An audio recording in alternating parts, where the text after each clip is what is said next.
Coucou, donc on se retrouve dans cette vidéo pour que je vous présente la décoratrice Toga que j'ai commandée il y a peu sur La Fourmi Créative. Donc c'est une machine qui permet de faire ses propres formes de déco pour le scrapbooking. Donc c'est tout simple. Tu montres Jade comment on fait? Voilà, tu t'es trompé de sens. On met la plaque rose, la forme, le papier et la plaque prune.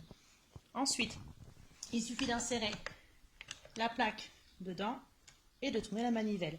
Donc la machine elle ne bouge pas parce que je vais vous montrer, il y a un petit support qui permet un petit voilà, ça permet en fait de la fixer à la table. Donc ça c'est ultra pratique. Donc la plaque ressort de l'autre côté et pendant ce temps la forme est découpée.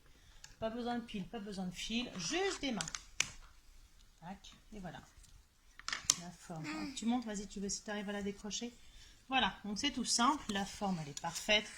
Donc on peut s'en servir pour la carterie, pour le scrapbooking, etc., pour la déco.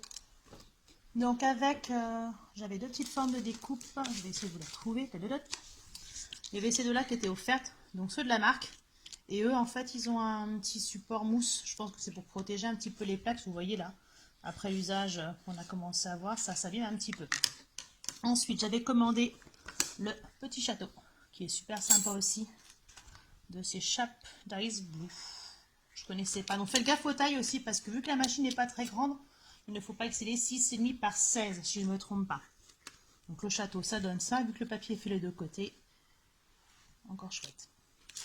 J'avais choisi après ceux-là de Toga aussi. Des tout petits. Je vais essayer de vous les retrouver dans les découpes qu'on a faites. Bon, ça va pas être évident. Je vous les mettrai en photo. Et j'avais choisi plusieurs petits dice de chez Action. Donc là, ils sont à prix mini parce qu'ils sont à 99 centimes. Donc ça, c'est plutôt sympa. Il y en a plusieurs. Je vous les montre vite fait. Et encore, je ne les ai pas tous pris. Il y a l'oiseau qui est super chouette. Oui, je me montre une des découpes qu'on a faites. Donc avec... Je crois que vous les... Non, elle est déjà passée. On va les montrer après. Hop. Celle-ci, la rose, qui est chouette aussi. Celle-ci. Donc, on peut aussi embosser. Donc, c'est-à-dire faire du relief. Donc, je vais vous le montrer dans la suite de la vidéo. Et aussi, on peut passer de la feutrine dedans. Et là, j'avais un petit morceau de papier magnétique. Et donc, c'est nickel parce qu'on peut faire des magnets avec. Donc, ça, je trouve que ça peut être sympa pour faire des petits cadeaux. Donc, après, en vrac, je vous en montre quelques-uns. L'oiseau. Les petits lapins. Il y en a un plus petit avec. Et aussi celui-ci qui est chouette. Le mobile pour bébé. Donc voilà, donc franchement, je suis super contente pour le prix. Elle était à même pas 30 € sur La Fourmi Créative. Donc après, voilà, il y a la manivelle. Et après, il suffit de débloquer en dessous. Hop. Pour la défaire. Voilà. Et donc grâce à ça, ça tient nickel. Et vous voyez, elle est vraiment pas encombrante. Du tout, du tout. Voilà, voilà. Donc du coup, on va aussi vous faire voir comment on fait les embossages. Donc c'est à peu près le même principe. Vas-y, tu avances, Jade. On a fait le montage avant. Donc je vais vous montrer les ustensiles qu'on utilise. C'est un petit peu différent. Puisque ce coup-ci, on utilise deux plaques roses et une plaque noire. Sachant que les Toga, eux, ne sont pas compatibles avec l'embossage comme ça. Donc du coup, il faudra utiliser d'autres marques. Allez, Jade, on y est presque. Hop, hop.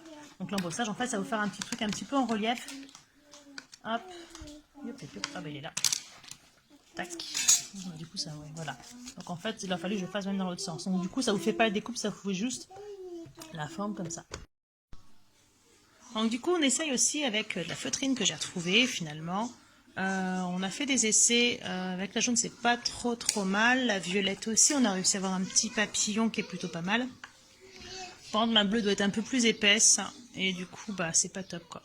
Donc, il faut vraiment essayer de choisir, je pense, plutôt des motifs de ce type-là. On va regarder ce que ça donne avec le château du coup qui est dedans. Alors, on regarde là. On va voir. Hop. Voilà, donc ça fait pareil en fait.